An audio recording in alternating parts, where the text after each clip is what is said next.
thanks a lot for accepting to follow this presentation.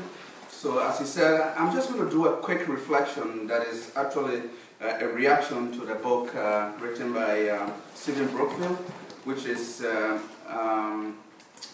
Power of Critical Theory for Adult Learning and Teaching.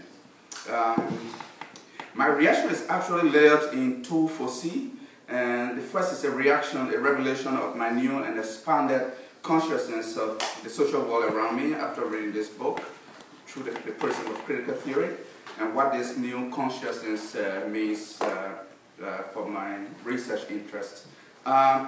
Critically, I have two comments after reading this book. My awakened consciousness of critical theory makes me feel very stupid about my past. And the second one is that the critical theory project by definition is incomplete. So first, I wanted to talk about who is Stephen Brookfield. So Brookfield is a well-respected educator and particularly adult educator. He's a critical theorist. He's working in England, in Australia, the United States, and Canada. He's written 15 books on adult learning, critical thinking, discussion methods, and critical theory. I know he's on here. I'm doing this introduction. But the reason why I decided to introduce Brookfield is because according to another educator like Brookfield, the guy is called Edgar Shen, he says, as humans, our sense of being right is strongly linked to our identity. So Brookfield's identity imposes a lot of credibility to his work. So the book, quickly, it is an illuminating pedagogy that helps adults to claim critical thinking, identify and challenge various forms of oppression. It is an excellent art of pedagogy because the author uses everyday examples that are relatable to readers on various facets of life. Brookfield simplifies complex concepts such as dominant ideology, hegemony, alienation, bureaucratic rationality, capitalism as suspects of oppression. He argues that critical theory allows us to understand how these concepts are institutionalized and aided by us to work against our own best interests. Brookfield articulates critical theory in ways that have expandable theoretical utility for research and teaching. But there are also aspects of the book that are open to multiple contentious interpretations. Some of the theorists, for instance, the Italian Antonio Gramsci, Grenadian-born Ian Baptiste, and the Australian Michael Nyemah, that Brookfield entertained in this book, hold radical and contentious views for contemporary education. As Brookfield himself has acknowledged, Gramsci's work on cultural hegemony doesn't provide a paradigm and methodology.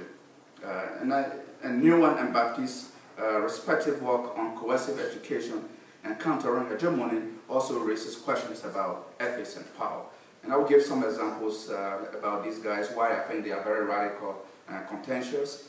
For example, Gramsci, the guy was born in Italy, and I call him an adult educator because he spent a lot of time working with poor people who were working in Italy at a Fiat factory. One of his major adult education projects was to try to overthrow what he called the ruling class hegemony. So there were wealthy people who managed the factory, the Fiat factory, but there were poor people working there who were being oppressed. Gramsci was trying to teach the proletariats, the masses, to help them to overthrow the ruling class hegemony. That is a very difficult thing because today, even as with the world we live in, we haven't been able to be successful to do that kind of thing.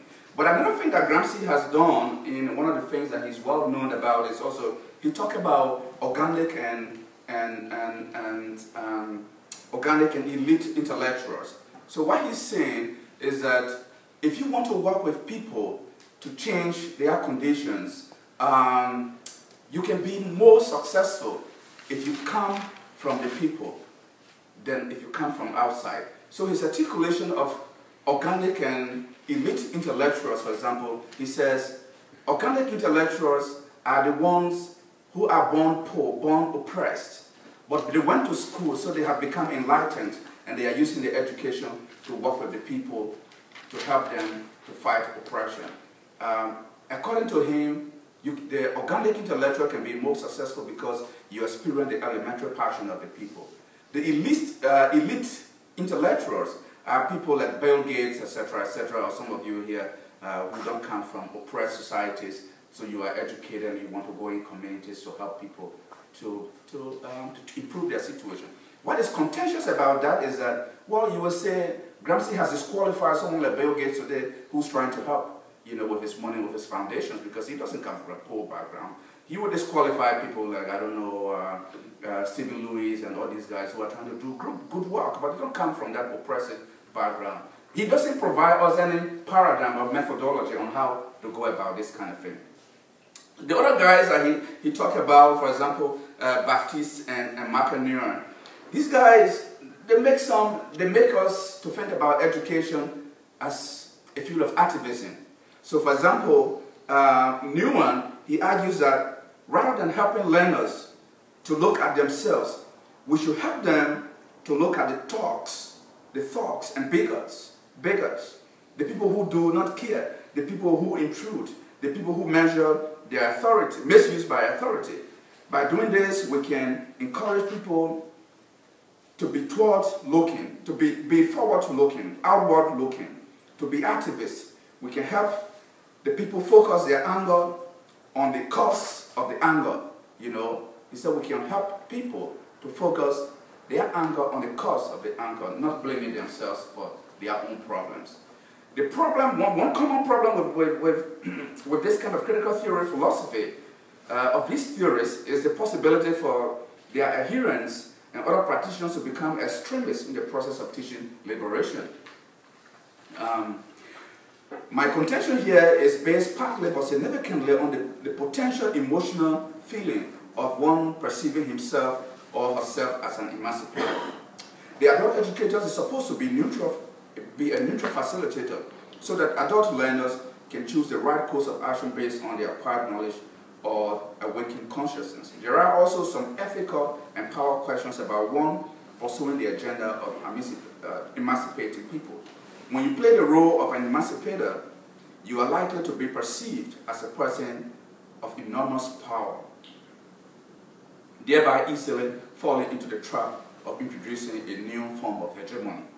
Another problem is that these theories do not actually offer specific paradigms to guide the practice of their tools, as Brookfield himself has acknowledged.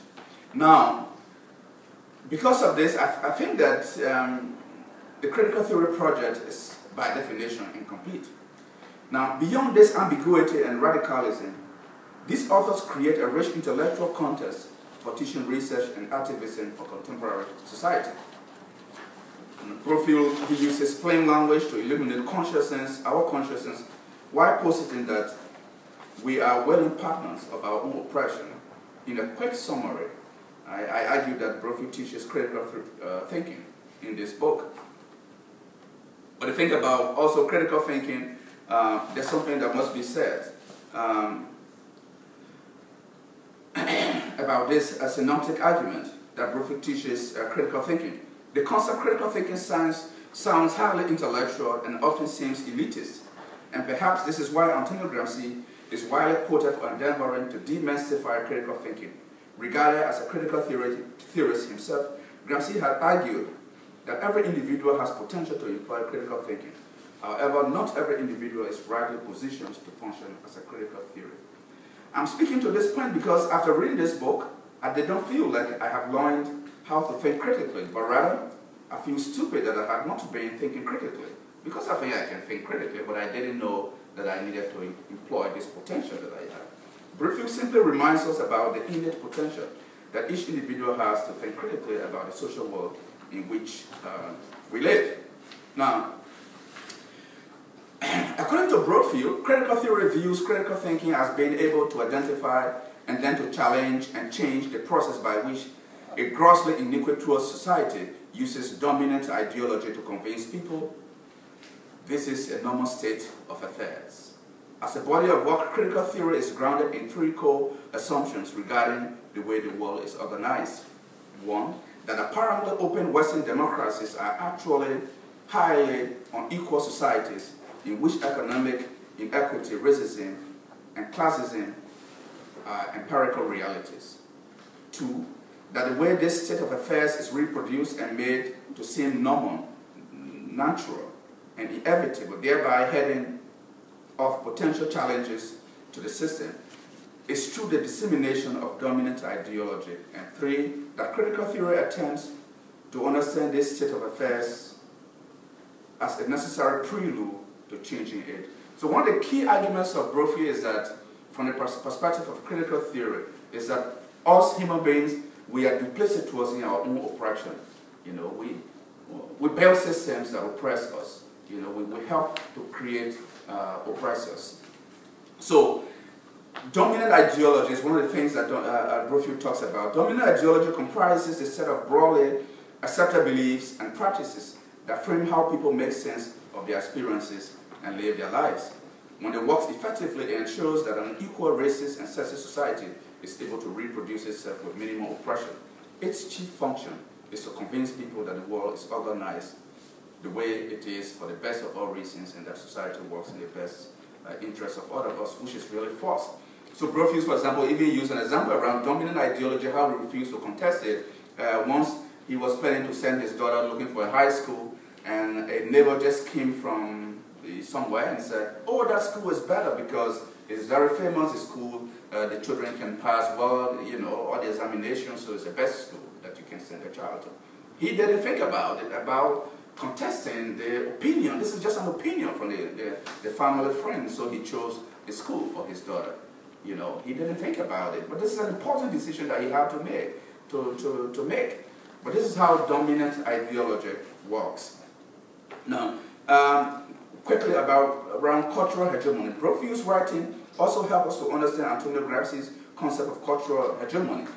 The author again displays his teaching qualities by sharing with us an example about a graduate class that he taught. So once Brophy was teaching graduate students, and he asked them, do you guys think one day it will be possible for the masses to be in charge of the economy? And the students said no. So he said, why? They said, well, it will be very difficult because the masses will never have the power, even though, for example, in a democracy they have the power, but they will never be able to, you know. And this is true in all of us, our lives. You know, for example, I ask myself after reading this book, why when I invest money in the bank, maybe my return is only 3%. But at the same bank, if I go to take money, it's 11 or 18%, you know? So why I can't argue with the bank and say, no, you know, I gave you my money, it's 3% interest, you give in a loan, and it's 5 times that, you know, but we cannot argue. Why? You know, this is how hegemony works, you know? It's the same way, you know, Brophy talked about, for example, bureaucratic rationality and capitalism, the way they work against us. You know, I started to, any of us here, can you avoid not having a visa, a credit card? Probably not, because you need to buy something downtown, and the guys will say, well, you need a credit card, you know? And one example, for example, if you want to go, maybe you want to go on a visit to Europe to apply for a visa somewhere, you know, a traveler's visa. Well, you need a credit card to buy a plane ticket, everything. We are forced, you know. But who is creating this system? It is us. We put our money into the system. But this is how the system works. So Brophy is saying, you know, we are duplicitous in the processes. You know, we put our own money into the systems that work against us. And this is why I feel stupid after I read Brophy's book. Now, one of the things also I'm going to talk about is alienation. Yeah. So alienation, you know, when we hear about alienation, you think maybe you live in a foreign country. But from the perspective of critical theory, alienation is when you have a job, for example, and at the end of the day, you go home tired. The job has corrupted you of your physical and mental creativity. So you get home, you have no time to be with your kids. You have no time to kiss your wife. You know, you are completely disillusioned. You feel disaffected. You know, you've lost all of your creativity from work. You are being alienated by the economy. You know, it corrupts you of all of your creativity. This is what Brophy calls alienation. But within capitalism, we can't recognize these because we go to the extent that we call our jobs the best thing in our lives, you know, as if it's more than, you know, the people in your family. But this is how capitalism works. And so critical theory allows us to understand these factors that seep into our life subconsciously, or when we are just helpless, you know, we cannot fight them. And this is why if you read critical theory, you start to realize how stupid you are, how you become a part of a system that is just killing you, you know. So this is why after I read Brophy's book, I felt very, very stupid, you know. But at the same time, I feel that the critical theory project by definition is incomplete, because there is no way, I have no tools available to me to fight these kind of injustices that are seeping into my life. Thank you.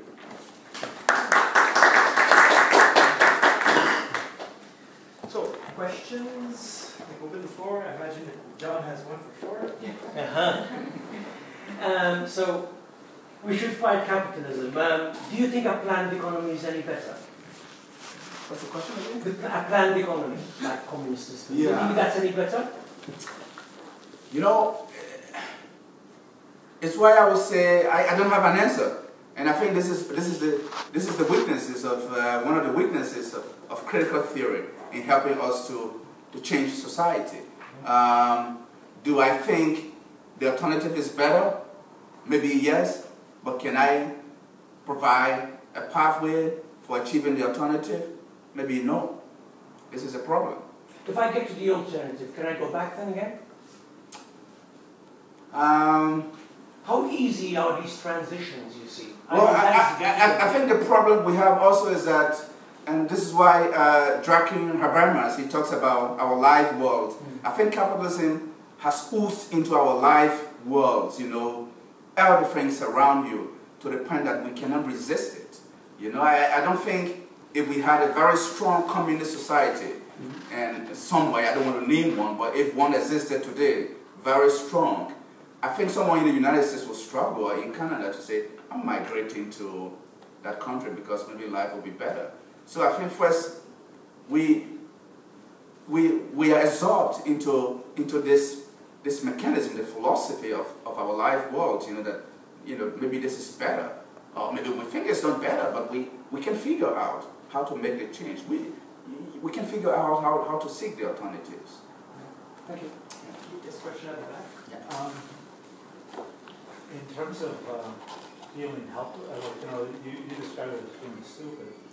I think the whole idea of critical theory, I think what you presented was some solutions, some actions.